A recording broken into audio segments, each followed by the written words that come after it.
Yo guys, what is up? It is Master Darius here, and my goodness, it's been a while since I actually done a video.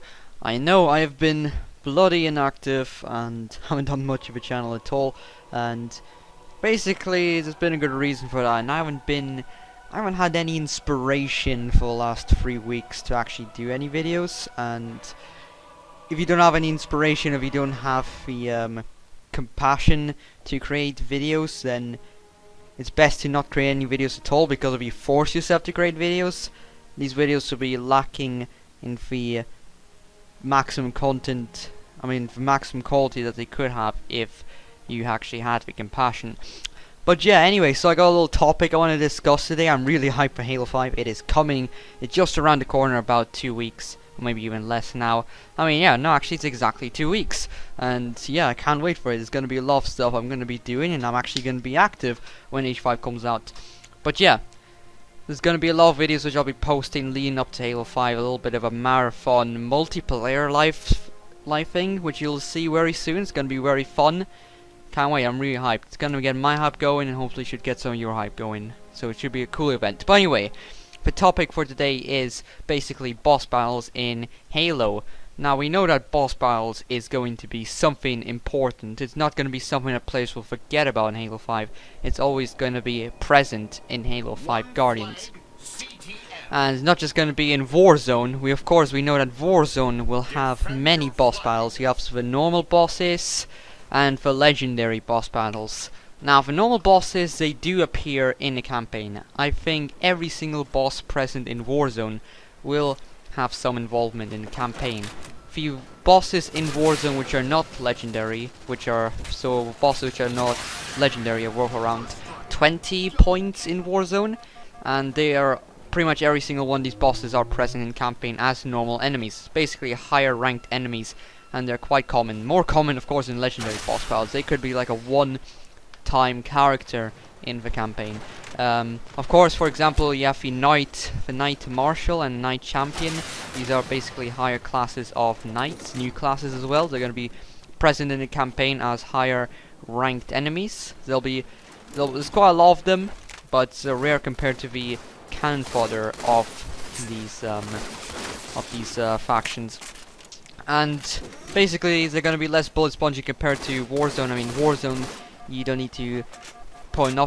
don't need that much firepower to take these guys out in Warzone. Campaign, you probably need less depending on what difficulty you play on, but they'll still be very challenging and tough opponents and fun to fight against.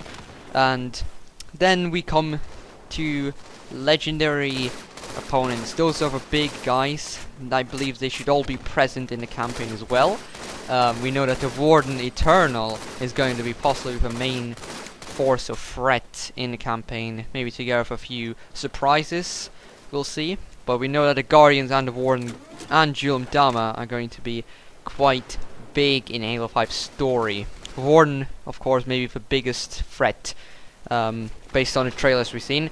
But yeah, so up to until now, for boss battles in Halo, in previous Halos, haven't been actually memorable, as you can say. Excluding Tartarus. When people talk about boss battles in Halos, they talk about Tartarus mostly. But if we're real here, even the Tartarus boss battle in Halo 2 isn't actually that special. It's quite simple. It's basically brute to shields with high damage hammer. You just have to run around, run away from him while Johnson takes out a shield, and then you shoot him. It's pretty easy. It's simple. It's quite simple. It's fun, but it's simple and nothing really that special to be called a proper boss battle. But yeah, Halo 2 was the first Halo to actually introduce these sort of boss battles. You had the mini boss of the Heretic Leader, then you had the Prophet of Regret, and then Tartarus lastly. Of course, they were all a challenge and legendary, especially the Prophet of Regret boss battle. My goodness, that was really annoying legendary, especially co-op. But of course, these boss battles by themselves, they're not really a challenge unless you're playing on legendary, to be honest. They're very easy, not challenging at all. These bosses, they repeat the same attacks. There's not much strategy that you have to use against them compared to actual games where bosses were a focus in games such as maybe Mario and Dark Souls 2. and some other big games out there. But Halo 5s, they seem to be, the free industry seems to have a goal. One of the goals in Halo 5 is to actually make boss battles in Halo 5 an actual thing. A thing that people outside of the Halo community will talk about. Even people in the Halo community will be proud of. Of course, these legendary boss battles, from what they've seen, they'll have different attacks, so that's very good. You have to use strategy to take them out as well. Especially the biggest one, the biggest boss yet we've seen is the Warden Eternal. Now that guy, you'll need a lot of strategy to take him out. He is very powerful.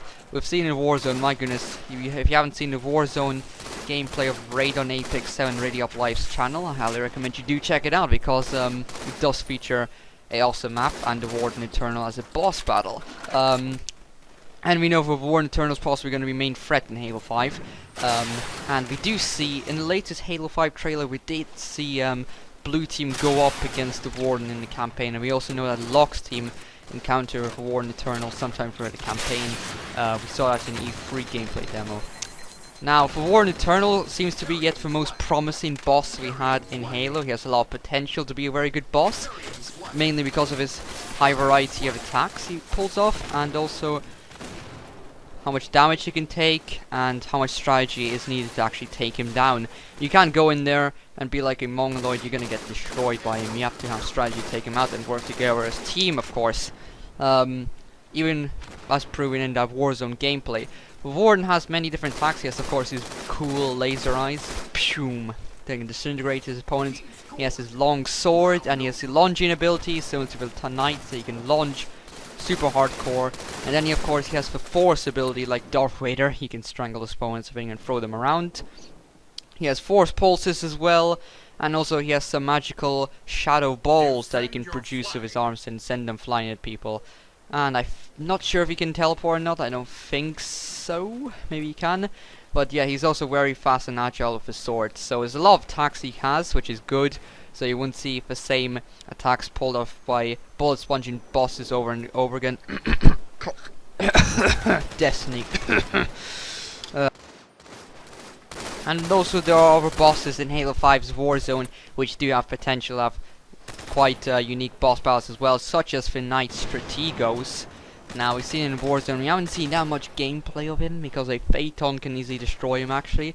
But he's a very agile knight, as we've seen. He's probably he's probably the highest ranking knight in the Promethean army, and he's very fast. Has like a unicorn blade, so he's all about agility and tactic. Basically, he's the tactical leader, and so he has potential as well. Some tank leaders which have potential as well. They're kind of bullet spongy, but you know. But yeah, and then of course we haven't seen all the bosses yet. It's gonna be different bosses in each map, so it's gonna be really cool. And of course, not mention Julam Dama, the leader of a Storm faction in the Covenant, could have a potential boss battle in the campaign as well. We do know that Locke's team will go up against Julam Dama sometime throughout the campaign, possibly kill him. We do not know that yet, but I'm pretty sure he dies in Halo 5. To be honest, and the Warden will take his chance to become the main threat. But anyway, there's a lot of potential boss battles in Halo 5, and I'm actually looking forward to fighting some of these guys in Warzone and of course in the campaign.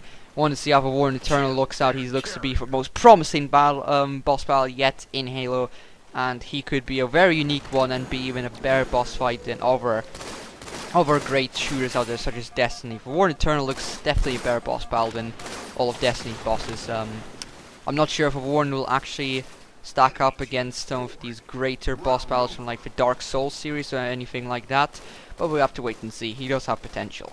So anyway, I hope you guys look forward to my little hype up marathon series coming up soon. It's going to be of course brief until Halo 5 is released, but it's going to include my finishing touches to the MCC and of course our farewell to it, even though it's been broken at launch, but that's a little tragedy. Anyway, so see you guys later. Peace.